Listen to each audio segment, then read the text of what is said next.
Today, I'm going to show you what I think is one of the most basic guitar recording tricks. Let's do this.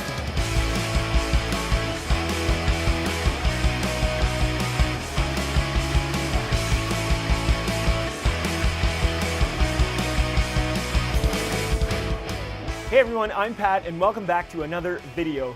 For those of you who don't know me, I make all sorts of videos around creating music, tips, tricks, tutorials, and more. So if that's something you're into, you can consider subscribing. And if you've done that, you can click the bell. I post new videos every single week. Recording guitar is something that I love doing and that I've been doing ever since I started writing my own songs and recording my own songs in a DAW. When I bought my first sound card about 10 to maybe 15 years ago, I plugged in my guitar directly and started writing music that way. And I normally wouldn't, plug into my pedal board and in an amp and record that. What I would usually do is use whatever the DAW had in terms of amp or pedal simulation. And that's still what I use most of the time whenever I'm writing a song and it has electric guitar, which is most of the time. And for the bulk of what I do, it's really more than good enough. I do mostly demos and pre-production stuff. And then when it comes to actually recording an album, I let the professionals do it. But using the guitar simulators and DAWs and whatever's in there is something I love doing. So that's just some background to show you what kind of experience I have with recording guitars directly in your DAW with your sound card. And between the time I started and now, my tones have gone from absolutely shitty to somewhat respectable. And between then and now, there's something I learned fairly quickly that really helped me step up my tones and really helped my guitar sound beefier and beefier, and that's what I want to share with you today. So here it is.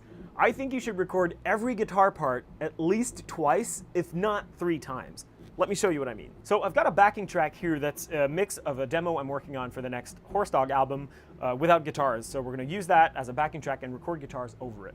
The first example I'm going to record is just a rhythm part, and it's going to be a mono-centered part. Let's see how that sounds.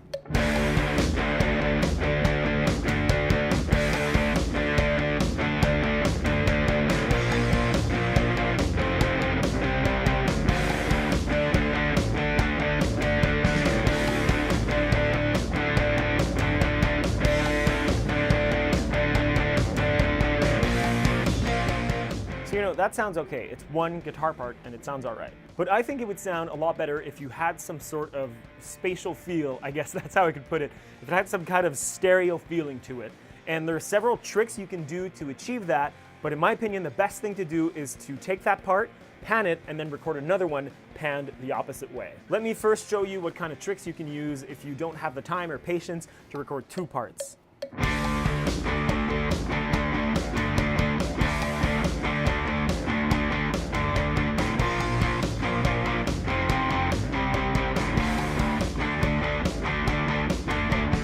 What I did in this case is that I have 2 distortions and a splitter, and the splitter takes one of the distortions, pans it left, the other one pans it right. It gives you some sort of a stereo effect, and you can have a sort of a better, richer tone using this technique. Something else you can do is use pedals like the TC Electronic Mimic, for example. But again, my point of view when it comes to this is really recording one part and then recording the other one. So let's do that. Let's record a first part that is going to be my left guitar part, and then another one that's the right guitar part.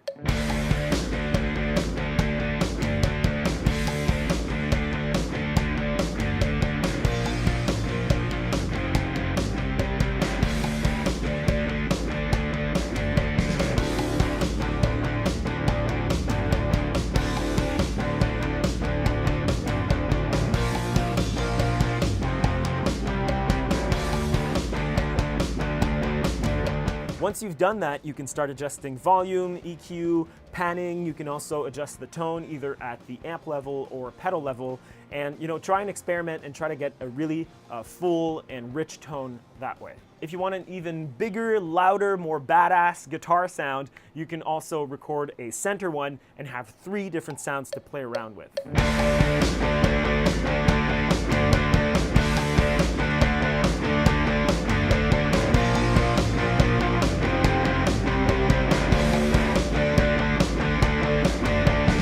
That's a technique I apply literally 90% of the time. Whenever I'm recording rhythm guitar, I always record a left part and then a right part and then play around to make sure I have a full, rich tone that way. A good proof of that concept is the song Play from Dave Grohl that came out fairly recently. If you go on the Foo Fighters website and click on the Play section, you can watch the whole documentary and watch the performance with isolated parts. And if you select guitars, there's actually 3 guitar parts. In one of the heavier rock sections, there's one that's panned left, one that's panned right, and one that's in the center. So if it works for Dave Grohl, it can probably work for you too. And if 3 guitar parts is not enough, you can add even more, pan them even more, and really build a wall of sound of guitar. There's never enough guitar anyways.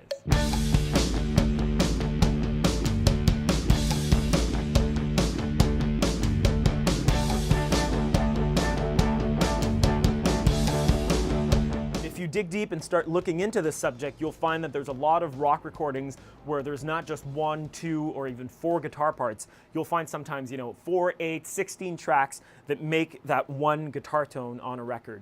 So that's it. That's the simple trick that I learned on my own when I started recording guitars. And if you've never tried that or you didn't know about it, I highly recommend that you start experimenting and try recording more than 1 guitar parts. It doesn't apply to every single style of music, but if you play rock, hard rock, or metal, or anything like that, you'll really discover something cool by recording more and more and more guitar parts, playing around with volume, EQ, effects, and all that stuff, and really crafting a nice wall of sound of guitar that sounds badass. This isn't the best sounding example, but it was just to show you the concept, and I hope you understand it, and then you'll go ahead and do something awesome with it. Anyway, that's it for this video. I hope you've enjoyed it and you found it useful. If you did, don't be afraid to leave a like on your way out. Otherwise, my Instagram, Twitter, Patreon, Facebook, and podcast links are all down below in the description. Thank you so much for watching. I'll see you next time.